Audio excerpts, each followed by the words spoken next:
Hello दोस्तों, एक बार फिर से आप सभी का स्वागत है टेक्निकल टॉक्स के एक नए वीडियो में। दोस्तों आज के इस वीडियो में हम बात करने वाले हैं make in India, made in India की। आजकल चारों तरफ तेजी से चल रहा है कि भाई चाइनीज जो सामान है या फिर चाइनीज एप्लीकेशन उनका बहिष्कार करो। बिल्कुल होना भी चाहिए। अगर हम भारतीय तो हमको करना भी चाहिए, सबको मिलके करना चाहिए बायकॉट, तभी जाके ये सक्सेसफुल होगा। अब दोस्तों बात आती है कि मेक इन इंडिया में क्या आता है, मेड इन इंडिया में क्या आता है। अभी कुछ दिन पहले मैंने एक वीडियो बनाया था स्मार्टफोन को लेकर कि स्वदेशी अपनाओ देश बचाओ।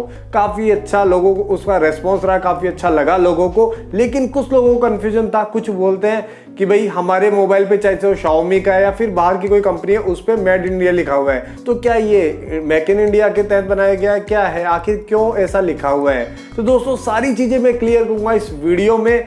और अगर आपने स्मार्टफोन वाला मेरा वीडियो नहीं देखा तो ऊपर आई बटन में आपको लिंक मिल जाएगा, स्वदेशी अपनाओ देश बचाओ, वो जरूर देखें, कमेंट करें आपको वीडियो कैसा लगा। और दोस्तों इस वीडियो में बताऊंगा आपको make in India, made in India में डिफरेंस, ताकि आपके जो डाउट्स है अगर वो क्लियर हो जाए। तो दोस्तों वीडियो पूरा देखिए, पसंद आए तो लाइक और शेयर करना ना भूलें। और दोस्तों चैनल टेक्निकल टॉक्स को सब्सक्राइब नहीं किया है तो जल्दी से कर दें, ताकि इस तरह के और वीडियोज आप देख सके। तो दोस्तों मेरा नाम है धीरेन्द्र, आप देख रहे हैं टेक्निकल टॉक्स। तो बिना कुछ देरी कर स्टार्ट करते हैं वीडियो।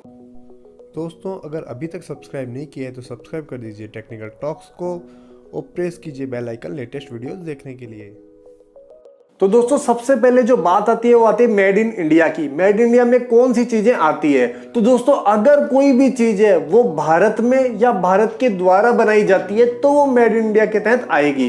कई मैंने वीडियोस देखे, उनमें बताया गया कि नहीं भैया मेड इन इंडिया में केवल जो भारत में बनाई हुई चीजें वो ही मेड इन इंडिया में है, बाकी सब उसमें मेक इन इंडिया में चली गई। लेकिन दोस्तों ऐसा नहीं है। अगर कोई भी चीज, सपोज कीजिए कोई भी चीज है वो बनाई जा रही है, उसका पार्ट्स अगर बाहर से मंगवाया जा रहा है और फिर उसको भारत में बनाया जा रहा है तो भी उस पे मेड इन इंडिया का आपको लेवल दिख जाएगा। जैसे एग्जांपल के लिए अगर MI के मोबाइल आप यूज करते हैं या फिर Vivo का, तो आजकल जो भी चीजें जहाँ पे फैक्ट्रीज में वो बन रहे हैं, यहाँ पे जो इनकी आउट फैक्ट्रीज लगा रखी है वहां पे वो मोबाइल बन रहे हैं और पार्ट्स उनके सारे बाहर से आ रहे हैं, असेंबल यहाँ हो रहे हैं। तो दोस्तों उस पे भी आपको मेड इन इंडिया का टैग मिल जाएगा, तो वो भी मेड इन इंडिया के तहत ही आएगा।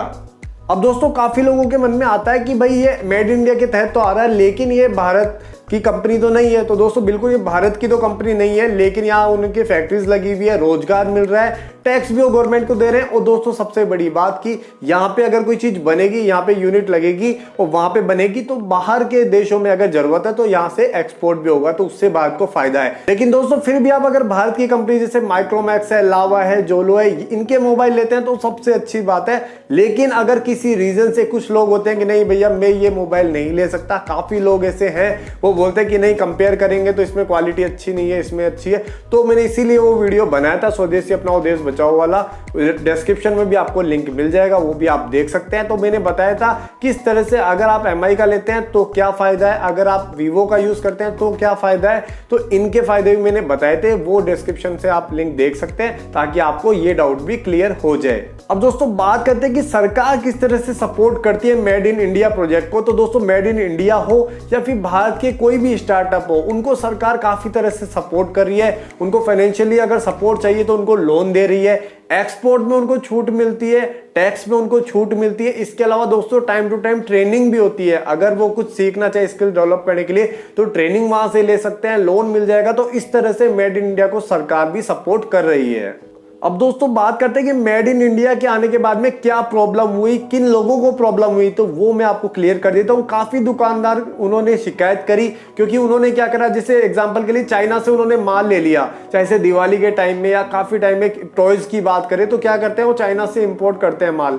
तो दोस्तों वहां से उन्होंने क्या करा, माल ले लिया, उसके बाद में मेड इन इंडिया आया। तो दोस्तों उनकी शिकायत ये रही कि भाई या तो आप बिल्कुल पूरी तरह से ही बैन कर दो, वहां से सामान नहीं आए, और अब हमने जो सामान ले लिया उसका क्या करें। तो ये सबसे बड़ा सवाल है। अब दोस्तों एक मैं बात बता दूं कि सरकार कभी भी इस तरह से पूरे देश की जैसे कोई भी चीज है वो बैन बहुत रेयर होता है, वो कर नहीं सकती। भारत जैसा देश तो इकोनॉमी इतनी स्ट्रांग नहीं है, इस वजह से वो पूरे जो चाइनीज प्रोडक्ट है या फिर किसी भी देश के प्रोडक्ट है पूरे प्रोडक्ट को बैन नहीं कर सकती, क्योंकि काफी चीजें यहाँ से एक्सपोर्ट भी होती है, तो वो चीजें भी समझनी पड़ेगी। दोस्तों सही बात यही है कि लोग बाग जब तक मन से उनके दिल पे नहीं आएगा कि मुझे चाइनीज प्रोडक्ट को यूज नहीं लेना, तभी जाके ये सक्सेसफुल होगा। एक दो के समझने नहीं, हम सभी को समझना पड़ेगा कि हमको चाइनीज प्रोडक्ट को यूज में नहीं लेना, तभी कुछ हो सकता है। लेकिन ऐसा नहीं है कि हाँ पूरे सारे चाइना के प्रोडक्ट को ही बैन कर दे सरकार, ऐसा नहीं है, क्योंकि सरकार को केवल एक चीज नहीं देखनी, अर्थव्यवस्था को भी देखना पड़ेगा। तो ये भी चीज आपको समझनी पड़ेगी।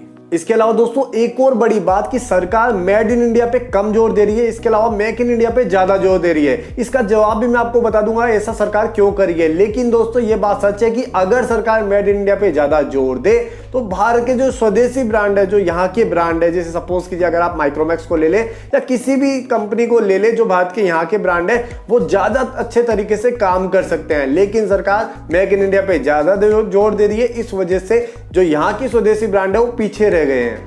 अब दोस्तों बात करते हैं कि मेड इन इंडिया में क्या कमी है, क्यों इतना सक्सेस नहीं हो पा रहा। तो दोस्तों सबसे बड़ी कमी यही है कि सरकार इस पे ध्यान ज्यादा नहीं दे रही है, मेक इन इंडिया पे ज्यादा दे रही है। उससे क्या होगा, अगर हम किसी मोबाइल स्मार्टफोन कंपनी की बात करें तो दोस्तों बात करें कि उसके मोबाइल इतने टक्कर नहीं दे पाते विदेशी कंपनियों के। चाहे से आप उसको MI को ले ले, चाहे से आप सैमसंग को लेके कोई भी कंपनी को आप ले ले, उसको अगर टक्कर दे तो भारत की कंपनियां टक्कर नहीं दे पाती, क्योंकि उनको इतना सपोर्ट नहीं मिल पाता। अब दोस्तों बात करें कि अगर भारत में वो मोबाइल नहीं चलते तो एक्सपोर्ट कहां से होंगे, उनके जो रिव्यूज आएंगे वो नेगेटिव आएंगे, इस वजह से वो कंपनियां पीछे रह जाती है। तो दोस्तों सरकार को मेड इन इंडिया को भी सपोर्ट करना चाहिए जितना वो मेक इन इंडिया को करती है। तो दोस्तों आपको समझ में आ गया होगा कि मेड इन इंडिया क्या होता है। अब दोस्तों बात करते हैं मेक इन इंडिया की। जब मेड इन इंडिया था तो मेक इन इंडिया क्यों लाया गया। तो दोस्तों सबसे पहले मैं आपको बता दूं कि भारत में कोई भी चीज है वो एक्सपोर्ट जो होती है वो कम होती है और इंपोर्ट है वो ज्यादा होती है। तो इसी ट्रेंड को चेंज करने के लिए भारत में चीजें बने, इस वजह से बाहर की कंपनीज आए, यहाँ पे चीजें बनाए, और यहाँ कोई भी चीज हो चाहे विदेशी कंपनी हो, यहाँ बनेगी, यूनिट लगेगी और वहां बनेगी और फिर उसको एक्सपोर्ट करेंगे तो ज्यादा फायदा होगा भारत को। इसीलिए मेक इन इंडिया को लाया गया, भारत सरकार द्वारा उसको स्टार्ट किया गया। अब दोस्तों बात करते हैं कि मेक इन इंडिया की शुरुआत कब हुई। तो दोस्तों 25 सितंबर 2014 को मेक इन इंडिया को स्टार्ट किया गया। इसके तहत जो निवेशक है बाहर के, उनको भारत में इनवाइट करके और फिर यहाँ पे मैन्युफैक्चरिंग यूनिट्स का एक हब बनाने का प्लान किया गया। तो इसमें एक दो सेक्टर नहीं 25 सेक्टर्स के अंदर यहाँ पे रोजगार उत्पन्न करने और इकोनॉमी जो है उसको स्ट्रॉन्ग करने के लक्ष्य से यहाँ पे शुरुआत की गई। और दोस्तों बात करें उन 25 सेक्टर की तो उसके अंदर ऑटोमोबाइल, कंस्ट्रक्शन, इसके अलावा IT, फार्मास्यूटिकल, स्पेस, इसके अलावा लेदर इंडस्ट्री, ऑटोमोबाइल कंपोनेंट्स हो गए, केमिकल जैसी फील्ड को सेलेक्ट किया गया। अब दोस्तों बात करते हैं कि मेक इन इंडिया के तहत क्या फायदे हैं। तो दोस्तों सबसे बड़ा जो फायदा वो यही है कि एक्सपोर्ट तो ज्यादा होगी चीजें, वो जो इंपोर्ट है वो कम होगी। अभी उल्टा हो रहा है दोस्तों, अभी क्या हो रहा है, इंपोर्ट ज्यादा हो रहा है और एक्सपोर्ट बहुत कम हो रही है। तो सबसे बड़ा फायदा यही है। दूसरा, उससे फाइनेंशियल ग्रोथ होगी, इकोनॉमी भी इससे स्ट्रांग होगी। और दोस्तों एक और सबसे बड़ा फायदा कि यहाँ रोजगार अधिक जनरेट होंगे। उससे क्या होगा, मुद्रा योजना जैसी काफी ऐसी सारी सरकार योजना लेके आ गई है, तो उससे क्या होगा, स्टार्टअप वालों को जो स्टार्टअप कर रहे हैं कोई बिजनेस, तो उनको हेल्प मिलेगी, वो बिजनेस को ग्रो करने में उनको हेल्प मिलेगी। बिजनेस जब ग्रो होगा तो और रोजगार जनरेट होंगे। तो इस तरह से मेक इन इंडिया के तहत कंपनीज को इन्वाइट करके यहाँ पे इन्वेस्टमेंट करने का प्लान है। अब दोस्तों हानि क्या है, इसमें क्या लॉस है। तो दोस्तों इसमें कोई फिक्स नहीं है कि कंपनीज क्या करिए, कहीं बॉन्ड साइन कर लेती है लेकिन इन्वेस्टमेंट नहीं करती, तो ऐसा कोई फिक्स नहीं है। अब दोस्तों बात करें कि मेक इन इंडिया जब स्टार्टिंग में चालू हुआ था तो उस टाइम क्या फायदा हुआ था भारत को। तो दोस्तों उस टाइम इसकी शुरुआत बहुत अच्छी हुई थी। 2015 में भारत ने अमेरिका और चीन को पीछे छोड़कर 63 बिलियन अमेरिकी डॉलर का सीधा इन्वेस्टमेंट प्राप्त किया था। तो दोस्तों उम्मीद करता हूं आपको समझ में आ गया होगा कि मेक इन इंडिया और मेड इन इंडिया में क्या डिफरेंस है। आपके मोबाइल पे अगर मेड इन इंडिया लिखा हुआ है तो फिर वो क्यों लिखा हुआ है, और अगर आप यहाँ के जो मेड इन इंडिया के तहत प्रोडक्ट को देखेंगे तो वो कौन से प्रोडक्ट होंगे वो भी आपको समझ में आ गया होगा।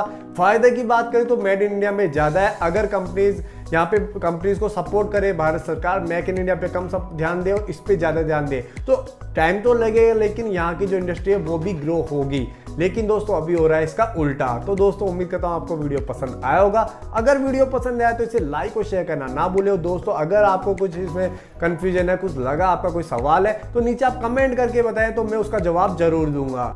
और दोस्तों इसके अलावा टेक्निकल टॉक्स फैमिली से जुड़ने के लिए आपको सब्सक्राइब चैनल जरूर कर देना है और बेल आइकन को दबा देना है ताकि आने वाली वीडियोस के नोटिफिकेशन भी आप तक मिलते रहे। तो दोस्तों आज के लिए इतना ही, मिलता है नेक्स्ट वीडियो में। Thank you.